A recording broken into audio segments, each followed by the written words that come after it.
المنتخب المصري يخسر من الكونغو الديمقراطية بضربات الترجيح في مباراة عجيبة وغريبة. منتخب مصر ما جاش فيها المنتخب أداء باهت وأداء أسوأ أداء شفته المنتخب مصر من سنين. ما شفتش أداء أسوأ من كده. يعني الكونغو الديمقراطية ديت تعتبر يعني فرقة ضعيفة، فرقة ضعيفة جدا بالنسبة لك. انت أقوى منها بكتير. ازاي انت تخسر الماتش زي ده؟ ازاي ما تجيبش هدف واثنين وثلاثة في الشوط الاولاني وازاي ما تضغطش عليهم من اول دقيقة، وازاي ما تاخدش الماتش ده وتعديه؟ يا جدعان دي كانت اسهل بطولة لمنتخب مصر. انت عندك دلوقتي، انت لو كنت عديت كوتوفار كنت هتلاعب غينيا، وغينيا منتخب متواضع برضه. انت اقوى منهم بكتير. الفرقة دي انت كنت بتغلبها بالتلاتة والاربعة. ايه اللي حصل؟ يعني تشكيل غريب، واللعيبه مفيش روح، مفيش اداء. اللعيبه كلها مش في مستواها خالص. اللعيبه كلها اداء في يعني مختلف، مع يعني حاجه يعني قمه الغرابه بصراحه. ازاي يعني منتخب مصر اللي كان يعني بيرعب افريقيا بحالها مش قادر يعدي من الكونغو؟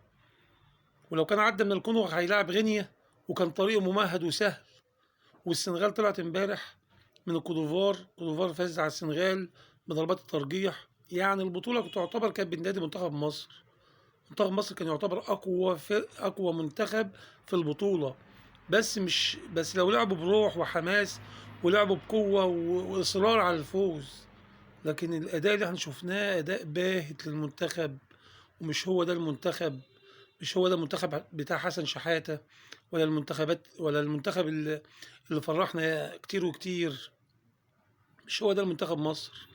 ده يعني يعتبر أداء روتيني، أداء باهت. تحس أكن اللعيبة موظفين مش عايزين يفوزوا بالماتش. اللعيبة يعني مفيش روح، مفيش حماس.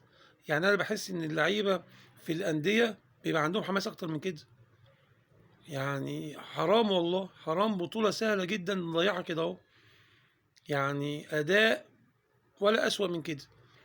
والتشكيل طبعا، يعني احنا اتكلمنا على التشكيل قبل كده مرارا وتكرارا، وقلنا لازما التشكيل يتظبط. وبرضه بينزل التشكيل اللي هو على مزاجه. يعني ادي اخرتها، طلعنا من الكونغو وكنا هنلاعب غينيا لو كنا صعدنا، وكان الطريق سهل لمنتخب مصر هو ياخد البطولة ديت. والفرق القوية كلها معظمها خرجت. انت عندك الجزائر خرجت، تونس خرجت، السنغال خرجت، غانا خرجت. انت ما عندكش فرق تانية يعني غير المغرب بس. انا بعتبر المغرب هي اقوى فرقة، وهي المرشحة رقم واحد مع نيجيريا. لا هي لا نيجيريا اللي هتاخد البطولة. مع احترامي للكودوفار واحترامي للفرق كلها، بس اقوى فرقتين دلوقتي المغرب ونيجيريا. فأداء المنتخب بصراحة أداء متواضع جدا جدا جدا. وأنا أول مرة أشوف المنتخب يعني بالسوء ده. يعني المنتخب اللي كان بيفرحنا أيام حسن شحاتة واخدين 3 بطولات، وكان المنتخب كان ينزل قصاد أي فرقة كان بيفوز عليها بسهل. كان بيفوز على الكوتوفار ديت بالأربعة، ويفوز على الكاميرون بالأربعة. فين الأداء ده؟ الأداء إمتى ده هيرجع تاني؟ والله حرام. مع ان الجيل ده كان جيل حلو وجيل فيه لعيبه على اعلى مستوى، بس ما تعرفش الاداء ماله. الاداء ما فيش خالص. منتخب مصر ما راحش كودوفار، وفعلا ما يستحقش اللي هو يصعد عشان الاداء في النازل. الاداء في النازل. وربنا يستر في الصعود كاس العالم في التصفيات. لازم المدرب فيتوريا دوت لازم يكمل التصفيات بتاع كاس العالم. ما تجيبش مدرب تاني. انت بدأت بفيتوريا، كمل بفيتوريا لغاية ما يخلص عقده. خلاص يعني هتعمل ايه؟ لازم تكمل بيه. هو يعني هو عايز بس حد يكلمه يقول له التشكيل واللعيبة المناسبة اللي هو يختارها.